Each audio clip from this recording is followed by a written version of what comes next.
primeira missão evangélica no Brasil foi no Rio de Janeiro, em 1565. Eles estabeleceram uma colônia francesa na Guanabara e foram,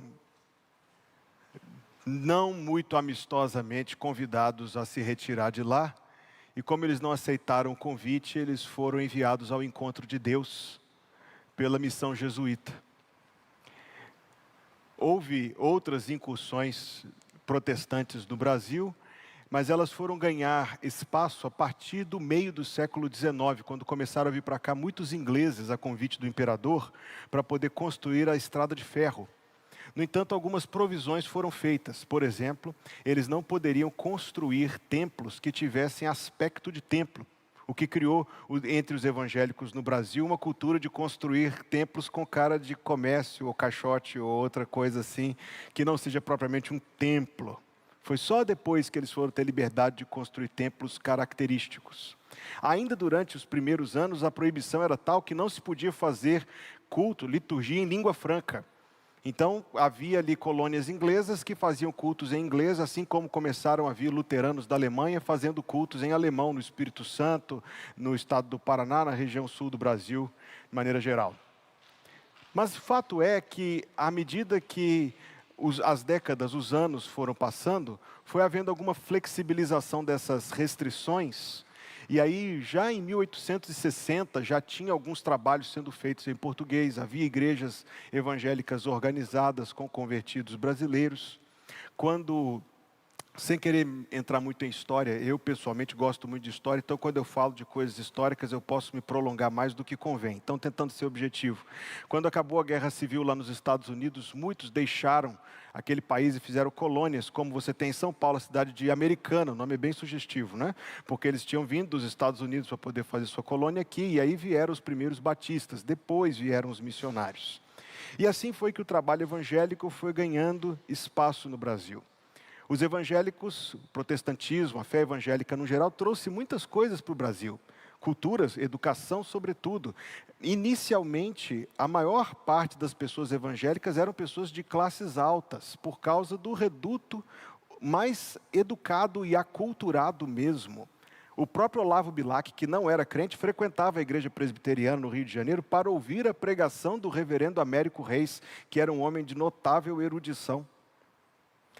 Começaram a surgir os colégios evangélicos, especialmente ninguém teve tanto avanço quanto isso, quanto nós os batistas, com os grandes colégios batistas, que construíram um grande legado em todas as capitais e no interior do Brasil. E então os evangélicos começaram a ganhar muito espaço na sociedade, pela educação, pelo trabalho cultural de maneira geral, pela música. No tempo da rádio, da era de ouro do rádio brasileiro, os caça-talentos das rádios iam às igrejas para poder ouvir qualquer pessoa que tivesse uma voz boa e fazer uma proposta obscena e levar aquela pessoa para cantar na rádio. Ângela Maria, que muitos aqui devem reconhecer o nome, que cantava no passado, foi tirada do coral da primeira igreja batista do Rio de Janeiro por um agente, por um caça-talentos de rádio. Mas o legado da fé evangélica no Brasil não é só positivo. Houve, especialmente dos anos 70 para cá, o avanço da chamada teologia da prosperidade. E a teologia da prosperidade, que vai na contramão de toda essa história, longa história, no entanto, ela ganhou uma visibilidade muito grande e faz com que muitas pessoas que não conhecem a história, ou que não conhecem mesmo as igrejas evangélicas sérias, que são a maioria, fazem com que pensem que quase toda igreja evangélica, se não toda igreja evangélica, é exatamente a mesma coisa das igrejas que pregam o evangelho da prosperidade, porque tem uma visibilidade muito grande. Alguém terá dito que a chamada teologia da prosperidade é o calcanhar de Aquiles da fé evangélica no Brasil, e quem disse isso não está errado. Desculpe se minha introdução foi muito maçante, muito longa, muito extensa. Mas o que eu quero ver com os irmãos hoje, e talvez hoje não dê tempo de a gente ver tudo, se não der tempo a gente continua quarta-feira que vem, é uma simples pergunta a ser respondida biblicamente. O que é que a Bíblia realmente ensina sobre prosperidade? Você não pode negar que está aqui. Você viu o versículo que nós acabamos de ler antes de cantar? Salmo 118, versículo 25. Ó Senhor, te pedimos, prospera-nos. Você não pode ler a Bíblia e deixar de perceber que a Bíblia fala sobre isso.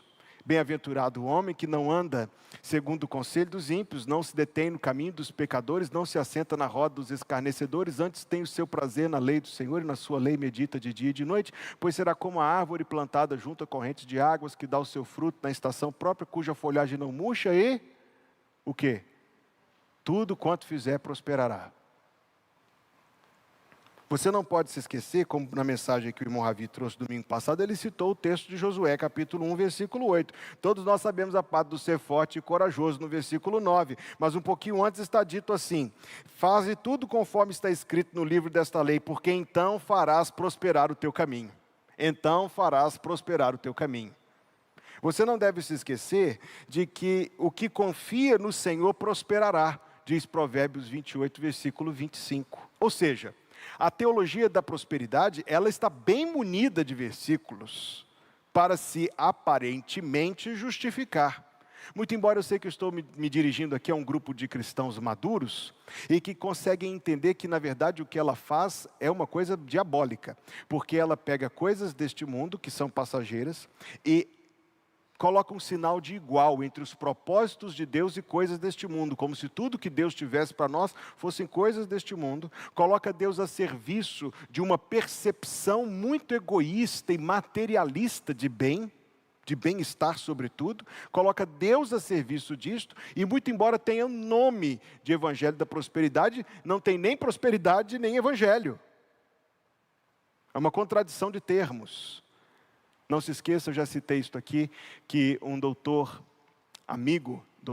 em ciências da religião, fez um trabalho gigantesco, entrevistando dezenas de obreiros, pastores e bispos, daquele pessoal que tem até um canal de televisão que faz umas novelas bíblicas, e perguntando se eles tinham conhecimento mínimo do Evangelho, criação, queda, redenção, expiação, justificação pela fé, conceitos que eu sei que para você são claríssimos.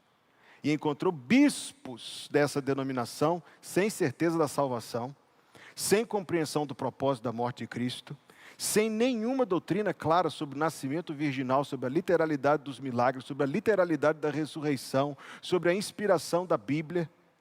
Ou seja, a diferença entre este cidadão e um incrédulo é nula.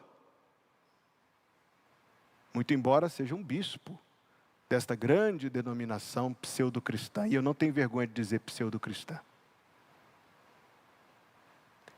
Mas repito, se a gente quer fazer oposição, e precisamos fazer oposição, não somente a isto, e não estou pensando institucionalmente ao grupo, mas se precisamos fazer oposição a todo desvio do verdadeiro Evangelho, então nós precisamos também olhar biblicamente para o que é que a Bíblia realmente fala. Não é assim o comportamento humano, a gente faz correção pelo extremo, aí a gente, para poder evitar um erro, se joga no erro que está do outro lado. E nossas igrejas, eu não gosto, já disse isso aqui, eu não gosto do nome tradicional, mas as igrejas que são chamadas tradicionais correm um grave erro de negligenciar o papel do Espírito Santo, de negligenciar a realidade do poder curador de Deus, a realidade do poder interventor de Deus, das provisões miraculosas de Deus, e tudo isso é puramente bíblico. Qual adjetivo eu gosto? Eu gosto do adjetivo bíblico. Se a nossa igreja for bíblica, eu estou feliz, os outros adjetivos não me importam. Para ser bíblico, então, o que é que a Bíblia realmente fala sobre prosperidade, irmãos? Eu tenho 3 objetivos, eu não vou me apressar, talvez hoje não dê tempo para tudo, mas nós precisamos entender, número 1, o que é a prosperidade bíblica. Depois nós precisamos distinguir a prosperidade legítima, real, genuína, da aparência de prosperidade. Para, em terceiro lugar, a gente entender como é que a gente pratica os princípios bíblicos que nos levam à prosperidade que a Bíblia realmente fala. Então, tenha um pouquinho de paciência comigo, porque eu não vou poder ser muito apressado hoje. Já dei dica disso pela introdução, não é verdade? Mas vamos entender, em primeiro lugar, o que é a prosperidade que a Bíblia realmente fala. E nós vamos encontrar alguns exemplos surpreendentes. Como convém, eu vou deixar algo falado de início. Prosperidade não é o ponto de chegada. Prosperidade é a distância percorrida. Guarde esse conceito. Prosperidade não é o ponto ao qual alguém chega. É a distância que uma pessoa percorre. Nós vamos chegar a entender isso melhor. Vamos começar com a história do servo de Abraão, Eliezer Damasceno, que está em Gênesis capítulo 24. Não vamos ler todo o trecho, embora o trecho em si seja cheio, eivado, rico de ensinamentos sobre diversas áreas da nossa vida, como os propósitos de Deus para a nossa vida em particular e como buscá-los, a orientação do Senhor, se podemos ou não pedir sinais de confirmação de Deus quanto às nossas decisões, mas nenhuma destas coisas é a reflexão de hoje. Guardem isso para as próximas semanas. Hoje nós vamos olhar para como este homem, que materialmente não era rico, foi, no entanto, reputado por Deus como um homem próspero. Capítulo 24, vamos começar com o versículo 21. E o homem estava admirado de vê-la, está se referindo a Rebeca, calando-se para saber se o Senhor havia prosperado a sua jornada ou não. Qual foi a missão que ele recebeu? Uma missão de alta confiança. Mas antes de lembrar a missão, vamos lembrar quem era o comissionado. Eliezer era o servo número 1 nas tendas de Abraão. Alguns eruditos, eu não estou defendendo esta tese, estou trazendo isso para conhecimento dos irmãos. Alguns eruditos afirmam que ele seria até um filho de Abraão, porém, no entanto, todavia, não com Sara. Ele era o herdeiro, como Abraão disse para Deus no capítulo 15, quando ele disse que Deus tinha dado para ele muitas coisas, menos um herdeiro, e o herdeiro aqui seria compreendido somente seu filho com Sara, o que fez com que Ismael caísse da categoria. E ele disse, ninguém tem o para herdar, senão Eliezer. Ou seja, ele era o servo número 1 das tendas de Abraão. Se não tivesse nascido o abençoado Isaque, todo aquele gado, todos aqueles servos, todo aquele ouro, toda aquela prata ia ficar para ele. Se você pensar egoisticamente, como o mundo nos estimula a pensar, não foi boa notícia para Eliezer quando Sara ficou grávida. Mas aqui ele está 40 anos depois, Sara já morta, indo buscar uma esposa para Isaque, a fim de assegurar a descendência, a linhagem abraâmica, que tem um papel muito importante no Antigo Testamento, que já foi falado aqui em outra ocasião. Sem mágoa, sem ressentimento pelo dinheiro que ele iria herdar e perdeu, sem rebelar-se da sua condição, o que ele era, o servo. Ele vai cumprir uma missão de alta responsabilidade. Você precisa notar a fidelidade dele, o zelo. Ele no caminho propôs para Deus alguns sinais, não posso entrar nesse assunto hoje, mas a hora que os sinais começam a se cumprir, observe o temor, a reverência, a circunspecção. E o homem estava admirado de vê-la calando-se para saber se o Senhor havia prosperado a sua jornada ou não. Dica, prosperidade tem muito a ver com um êxito que vem de Deus em relação a algo que Deus nos confiou. Tem muito mais a ver com ser útil, tem muito mais a ver com servir a propósitos do que usufruir tão somente de benefícios materiais. Nós vamos continuar essa caminhada. É uma caminhada, para mim, foi muito interessante, irmãos. Aprender o que a Bíblia ensina sobre este assunto. Veja o versículo 40 do capítulo 24. E ele me disse, o Senhor em cuja presença tenho andado, está relatando o que Abraão disse a ele, enviará o seu anjo contigo e prosperará o teu caminho, para que tomes mulher para o meu filho, da minha família e da casa de meu pai. 42. E hoje cheguei à fonte e disse, ó Senhor, Deus de meu senhor Abraão, se tu agora prosperas o meu caminho, no qual ando, ele está relatando o sinal que pediu. Agora veja o versículo 56, no final do episódio, quando ele parte com Rebeca, o pai de Rebeca tenta detê-lo, tenta segurá-lo ali, mas ele diz para ele, porém lhes disse, não me detenhais, pois o Senhor tem prosperado o meu caminho, deixai-me partir para que volte ao meu Senhor. Um servo, debaixo de uma tarefa, cumprindo algo que nós pensaríamos ser meramente funcional, mas é exatamente aí que a humildade dele rebrilha a prosperidade que Deus lhe deu. Por quê? Ele recebeu uma tarefa, uma missão, e ele estava sendo empenhado, zeloso, em cumprir com êxito. Guarde isso aí no seu bolso. É a primeira coisa de prosperidade segundo a Bíblia. É quando nós recebemos, algo nos foi confiado, e nós recebemos com temor e humildade a bênção de Deus para ser exitosos nisto que nos foi confiado. Como eu disse, guarde no bolso, porque a gente vai voltar nisso daqui a pouco. Capítulo 37 nos narra outro episódio em que a palavra prosperidade é usada de maneira aparentemente contraditória. Aparentemente, no entanto. Corrijo-me, 39. Preste atenção no que está escrito a partir do versículo 1.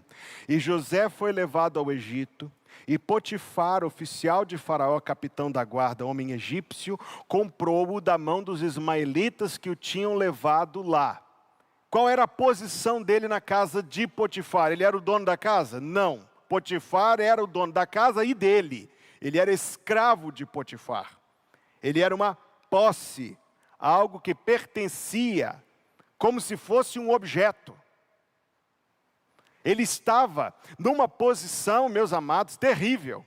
Traído pelos irmãos, vendido pelos irmãos, abandonado pelos irmãos, tratado como mercadoria, arrastado para o Egito contra a própria vontade. Você diz, mas pastor, é por causa do que aconteceu depois. Eu sei, você sabe. Ele não sabia. Até aquela hora, terrível, não? Até aquela hora terrível, deprimente, injustiça, traição, abandono. E no entanto, veja o que diz o versículo 2. O Senhor estava com José. Eu estou dizendo para os irmãos, parece uma ironia o que a Bíblia vai dizer aqui agora. E foi um homem próspero. Próspero. Existe escravo próspero? Existe servo próspero? A prosperidade dele, preste atenção. Vendo, pois, o seu senhor Potifar, que o Senhor estava com ele, e que tudo o que fazia, o Senhor prosperava em sua mão. Repete de alguma maneira a lição que nós aprendemos lá no capítulo 24. Não consiste a prosperidade bíblica no usufruto de bens, mas no êxito em uma missão que é outorgada. Que bens tinha José? Nem o casaco colorido ele tinha mais.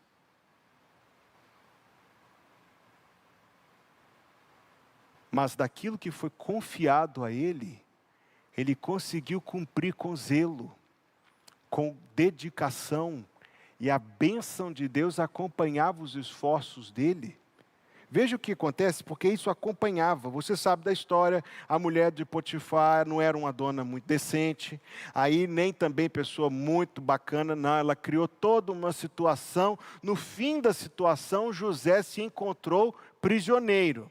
Preste atenção agora no versículo 20. O Senhor de José o tomou e o entregou na casa do cárcere, no lugar onde os presos do rei estavam encarcerados. Assim esteve ali na casa do cárcere. Ele foi só descendo de escravo, agora ele estava prisioneiro. O Senhor, porém, estava com ele e estendeu sobre ele a sua benignidade. Aprenda uma lição bíblica. Deus dá graça do tamanho da necessidade. Na hora mais difícil, Deus dá mais graça. Amém. E deu-lhe graça aos olhos do carcereiro mor. E o carcereiro mor entregou na mão de José todos os presos que estavam na casa do cárcere, e ele ordenava tudo que se fazia ali. Agora veja o 23. O carcereiro mor não teve cuidado de nenhuma coisa que estava na mão dele, porquanto o Senhor estava com ele. Agora veja, e tudo o que fazia, o Senhor prosperava. Se é difícil acreditar que ele era próspero enquanto escravo, imagina acreditar que ele era próspero enquanto prisioneiro.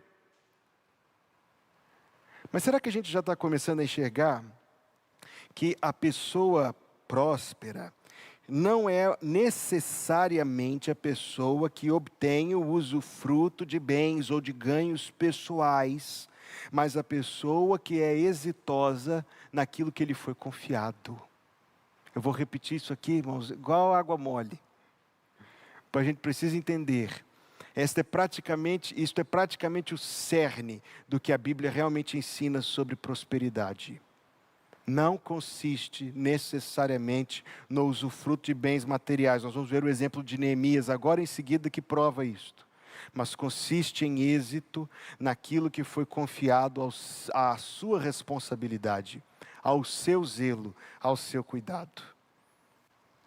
Eu quero só citar ainda mais uma história sobre José, porque mais adiante, depois que ele foi exaltado por Deus, a Bíblia nos diz que ele teve 2 filhos. E esses filhos, ele colocou neles nomes emblemáticos. O nome de um foi Manassés, e ele disse, porque Deus me fez esquecer do meu sofrimento. E o nome do outro foi Efraim, 41:52 de Gênesis, porque ele disse, Deus me fez crescer na terra da minha aflição. Deus me fez crescer na terra da minha aflição. Nós veremos, talvez hoje não dê tempo de ver, como eu disse, mas nós veremos que a prosperidade bíblica inclui uma grande medida, aliás, é impossível você ser biblicamente próspero, sem que você granjeie não necessariamente bens, mas sabedoria, amadurecimento, discernimento, crescimento. Pode ter muito dinheiro, mas se for um tolo, não é próspero segundo a Bíblia. Pode ter muitos bens, pode ter o maior apartamento da cidade, o carro mais caro. Mas se segundo a palavra de Deus, não for um homem temente ao Senhor, não for alguém que cuida com zelo de tudo que Deus lhe confiou, não é próspero. Biblicamente, não é próspero. Eu falei de Neemias, vejamos Neemias, pelo menos 2 versículos chamam muita atenção quando nós estamos estudando este assunto. O primeiro deles está no capítulo 1, Crônicas, Esdras, Neemias. Capítulo 1, versículo 11. Nós temos aqui uma oração que Neemias está fazendo. Você sabe da história, você permita eu só recapitular. Ele ocupava uma posição, ele era um servo importante. Não se esqueça, no entanto, que ele era um servo. Podia ser importante, mas era um servo. Ele era o copeiro do rei, mas era um servo. E nesse momento em que ele estava nessa posição, o que fazia com que, embora servo, ele não levasse tantas chibatadas quanto os outros, no entanto, chega a ele notícias a respeito do estado de Jerusalém que perturbam o seu coração. Ele toma a decisão de levar isso adiante, de levar isso ao rei. Veja o versículo 11 do capítulo 1. Ah, Senhor! Estejam, pois, atentos os teus ouvidos à oração do teu servo, e à oração dos teus servos que desejam temer o teu nome, e faze prosperar hoje o teu servo, e dá-lhe graça perante este homem. Então era eu copeiro do rei. Faze prosperar hoje o teu servo. O que era prosperar? Prosperar era ter a permissão do rei, como ele teve, para deixar de ser servo copeiro, para ser servo governador da terra. Pastor, mas isso aí inclui algo, não é possível. Uma coisa é ser copeiro, outra coisa é ser governador, amigo. Eu sei. Mas você sabe que Neemias abriu mão do salário de governador? Capítulo 5, versículo 14. Também desde o dia em que me mandou que eu fosse seu governador na terra de Judá, desde o ano 20 até o ano 32 do rei Artaxerxes, 12 anos, nem eu nem meus irmãos comemos o pão do governador. Então sim, talvez ele teria tido algum ganho material, mas ele abriu mão disso. Não foi imposto sobre ele, ele abriu mão voluntariamente. Eu não posso mergulhar em cada detalhe, embora cada coisa aqui seja um oceano profundo. Mas você precisa observar o seguinte, ganho material ele não teve. Você conhece a história de Neemias. Ele não ganhou dinheiro, mas o que é que ele ganhou? Oposições, tramas, Tobias, Sambalate e Gesem, perturbação pessoal, tristeza, insônia. Quantas noites em claro ele passou? Leia o livro. Quantas noites ele passou em claro? Aflições. O que eu acho legal no livro de Neemias é que ele coloca as orações dele no meio de tudo que acontece, ele faz uma oração no final. No entanto, qual foi a missão que Deus deu para ele na pessoa do rei que foi o instrumento de Deus? Reconstruir os muros da cidade. em meio a muitas dificuldades, ele reconstruiu os muros em 52 dias. Ser o governador do povo quer dizer restaurar uma nação que tinha sido obliterada. E em meio a todas as oposições, tendo que lidar durante todo esse tempo com Sanbalat, Tobias e Gesem, ainda assim ele conseguiu cumprir a sua missão. Materialmente, talvez teria sido melhor ficar como copeiro do rei. Vida tranquila, morando no palácio. Acesso ao monarca que ele perdeu. Mas quanto à missão que ele recebeu, ele foi exitoso. Deus lhe deu prosperidade. Meus irmãos, primeiro ponto. Eu vou saltar aqui uma outra referência para a gente poder pegar algo importante aqui para nós. Mais do que resultados, mais do que os bens ou ganhos que se possa usufruir, a prosperidade bíblica é ser exitoso em algo importante que foi deixado em sua confiança. Quando ouvimos a palavra prosperidade na Bíblia, nós corremos o risco de igualá-la com aquilo que o mundo chama de prosperidade. Ah, sim, está aqui. Ao olhar do mundo, prosperar consiste em enriquecer e usufruir do quê? Do conforto, da comodidade, dos prazeres que as riquezas têm para oferecer. Mas na Bíblia tem um versículo que diz assim: tudo isso te darei se prostrado me adorares. Quem foi que disse essas palavras? Ah, tá. Nós corremos o risco de ler a Bíblia com um conceito mundano em mente. E é aí que nós tropeçaremos. Conceito mundano de próspero, rico. Conceito bíblico de próspero, bem-aventurado.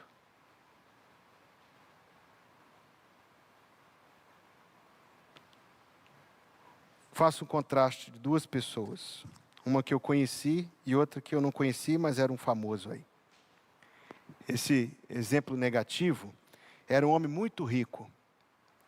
O avô dele recebeu do imperador a concessão para abrir o Porto de Santos. Estou me referindo à famosa família Guinle, família muito esplendidamente rica. Construíram palácios gigantescos no Rio de Janeiro e São Paulo, inclusive o Copacabana Palace Hotel. Um dos filhos daquela família, Jorge Eduardo, recebeu uma fortuna quando o pai dele morreu, estimada na época em 100 milhões de dólares.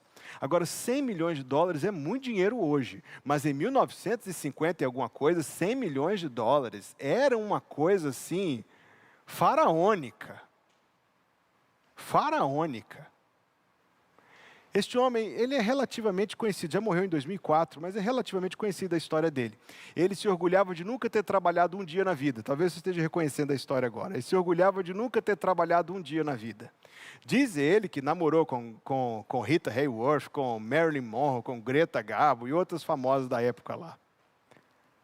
Aos olhos do mundo, próspero, não? Muito embora morreu na penúria, conseguiu gastar todo esse dinheiro. Ele deve ter se esforçado muito para gastar esse dinheiro todo. Mas a história não vem ao caso. Aos olhos do mundo, próspero. Porque aos olhos do mundo, próspero é aquele que é rico. Em contraste, eu conheci um crente. Eu tive a alegria de ter sido pastor desse irmão lá em Belo Horizonte. Ele trabalhava com construção civil. Um homem de recursos financeiros limitados. Quando nós visitávamos a casa dele, ele sempre tinha alguma coisa na casa que ele tinha feito que ele queria mostrar. Ou era uma escada que ele desfez e refez, ou era algum banheiro que ele reformou, ele mesmo fazendo as instalações do banheiro, ele mesmo instalando a pia, ele mesmo instalando a cerâmica, ele mesmo. Quando nós conhecemos a família desse irmão, nós sabíamos que ele era a pessoa respeitada por toda a sua família. O conselho dele valia ouro para toda a família. Lá na vizinhança onde ele morava, primeiro de tudo, ele era um dos poucos homens casados ao lado da esposa. Por tantos anos eu fiz as bodas de prata desse irmão e da sua esposa. O que lá na vizinhança dele era raríssimo. Os filhos em casa, estudando. Dentro daquela comunidade, ele era tão respeitado na vizinhança quanto era na família. Talvez aos olhos do mundo não seria considerado rico, mas era um homem biblicamente próspero. Porque o que eu estou tentando, com o auxílio do Espírito Santo, mostrar para os irmãos, é que a prosperidade bíblica não tem a ver com o ponto de chegada. O ponto de chegada desse milionário que eu citei em primeiro exemplo, muitos quilômetros financeiramente falando, infinitamente à frente. Mas a distância percorrida. Quais são as origens, o contexto e a forma como isso foi trabalhado, a caminhada, o percurso. Eu consegui deixar isso esclarecido? Eu espero que sim. Não tem a ver com o ponto onde você chega, mas com a distância que você percorre. Tem a ver com a influência que se exerce, benéfica, para além de si mesmo na vida de outros. Tem a ver com o êxito que você tem naquilo que você constrói com a sua vida. Na perspectiva bíblica, um homem que luta para poder pagar as contas da casa, que é difícil fazer o salário durar até o fim do mês, parece que o mês é mais comprido que o salário, mas que cria os filhos no temor do Senhor. Deixa eu dizer uma coisa sobre isso. Eu li algo esses dias que me chamou muito a atenção. O filho de Elon Musk começou o tratamento para mudar de gênero. O comentário foi o seguinte: é mais fácil você ser o homem mais rico do mundo do que ser exitoso como um pai.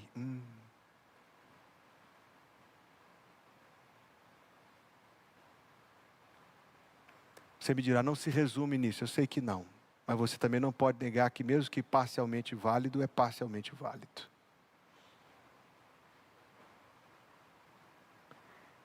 Então, se alguém luta, o carro não é o mais novo, está sobrecarregado com as parcelas das coisas, mas luta para criar os filhos no temor do Senhor. Ama, respeita e cuida da esposa. Serve a Deus e o adora. Ou seja, é exitoso em cuidar do que Deus lhe confiou. Ou seja, o casamento, a família, os dons de Deus. Que é zeloso para cuidar daquilo que Deus lhe dá e que distingue a importância de diferentes coisas. Biblicamente falando, esse homem é próspero. Aos olhos do mundo, talvez não. Mas aos olhos de Deus, sim.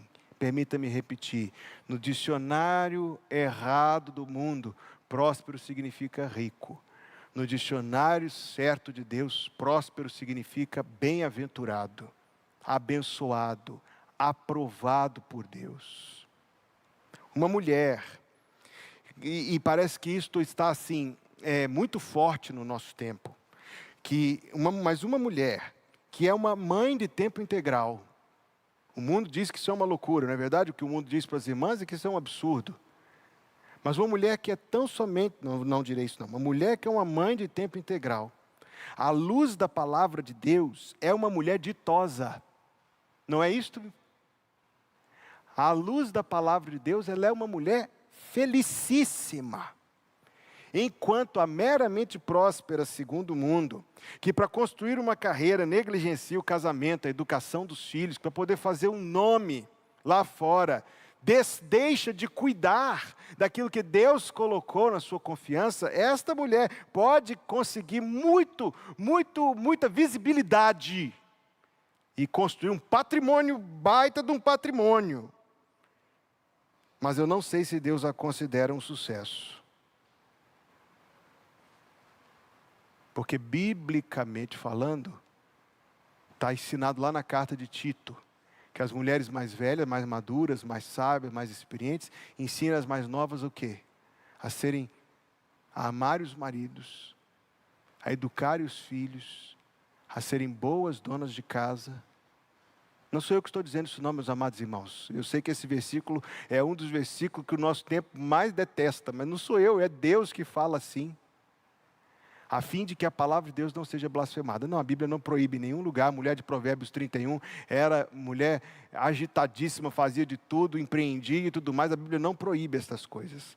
Mas a Bíblia diz que essas coisas não devem ocupar o primeiro lugar. O primeiro lugar pertence ao Senhor, o segundo lugar pertence à família. E isso se aplica tanto a mulheres como a homens.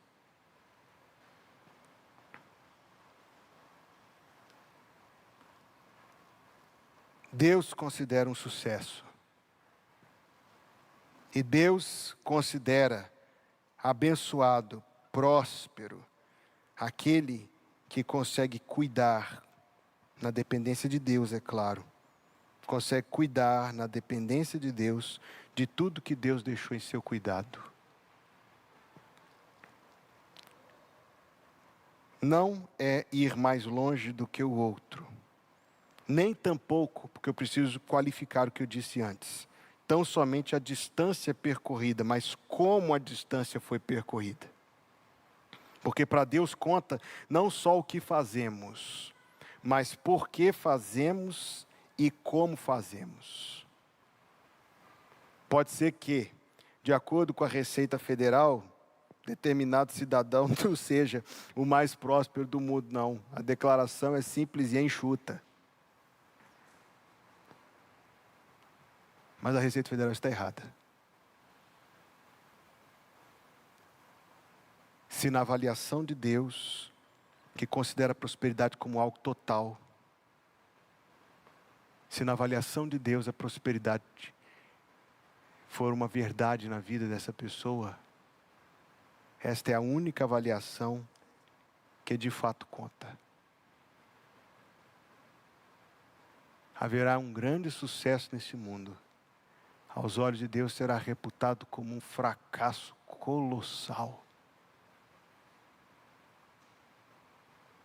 Haverá outro, que ao olhar do mundo, não é a pessoa muito notável. Mas que aos olhos de Deus é um sucesso.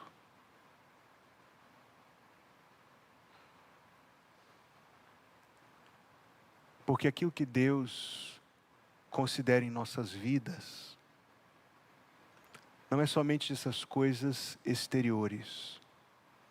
Nós veremos, eu já entendi que hoje não vai dar tempo, eu já sabia antes.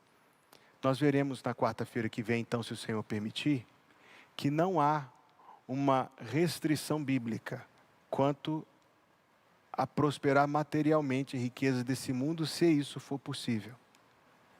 Mas o uso delas, Deus se interessa muito em saber como é que você usa as suas riquezas materiais. Mas sobretudo, amados irmãos, vamos guardar isso no coração por hoje. O próspero aos olhos de Deus é aquele que ouvirá assim: muito bem, servo bom e fiel. Foste fiel no pouco. Vamos ler esse texto para a gente concluir? E aqui nós vamos tirar umas últimas lições. Mateus 25, versículo 19.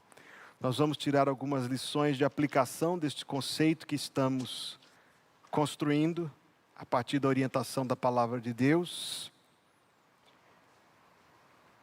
E reter isso no coração com o auxílio do Espírito Santo. Porque isto é também, versículo 14, como um homem que partindo para fora da terra chamou os seus servos e entregou-lhe os seus bens. E a um deu 5 talentos, e a outro 2, e a outro 1, a cada um segundo a sua capacidade, e ausentou-se logo para longe. Nota de rodapé. Quem recebeu menos, não recebeu pouco. Se a palavra talento, ela pode ter 2 sentidos. Ela pode ter o sentido de unidade monetária. Então ela significava a unidade monetária máxima. No nosso caso, a unidade monetária máxima é a nota de R$100. Tem de 200 ainda ou já pararam de circular? Tem de 200? Eu nunca vi. Tem a unidade monetária máxima, então, é a nota de R$ 200. No caso dos romanos, uma vez que eles precisavam de circular dinheiro, a unidade monetária máxima era muito superior. Então, se é talento no sentido de unidade monetária, você está falando de uma quantia quase fabulosa de dinheiro, tá certo?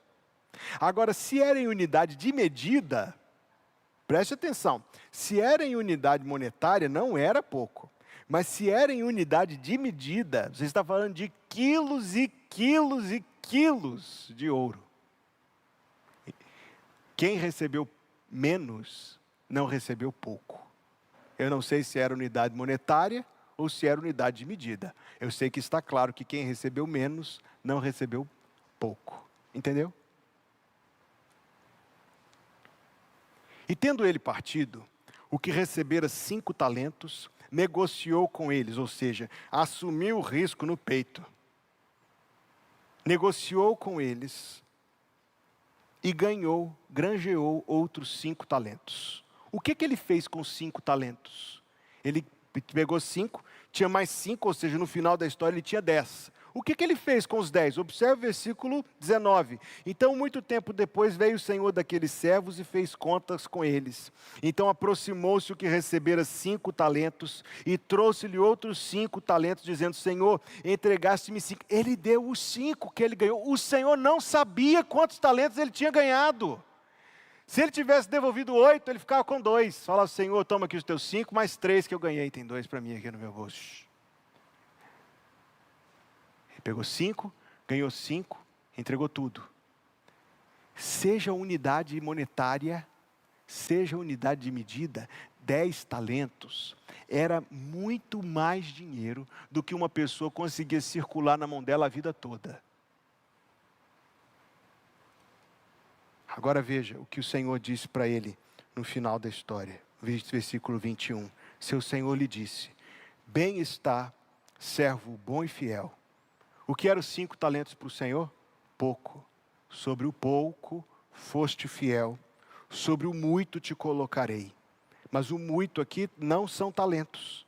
O muito aqui é, entra no gozo do teu Senhor. A mesma coisa se aplica ao que tinha 2 talentos, que não tinha tanto quanto o que tinha 5, mas tinha uma proporção astronômica. E o que tinha 1 não tinha pouco. A gente tem que entender isso. O que tinha 1 não tinha pouco. Só que esse que tinha 1, ele não foi próspero. Porque o que tinha 1, diz o versículo 18, foi, cavou na terra e escondeu o dinheiro do seu senhor. Agora pule para o versículo 24. Mas chegando também o que recebera 1 talento, disse, Senhor, eu conhecia-te, que és homem duro, que ceifas onde não semeaste, e ajuntas onde não plantaste, e atemorizado, escondi na terra o teu talento. Aqui tens o que é teu. A atitude dele para com o Senhor é diferente. A avaliação que ele faz do caráter e da conduta daquele Senhor é diferente. De uma forma ou outra o Senhor disse, mau e negligente servo, versículo 26.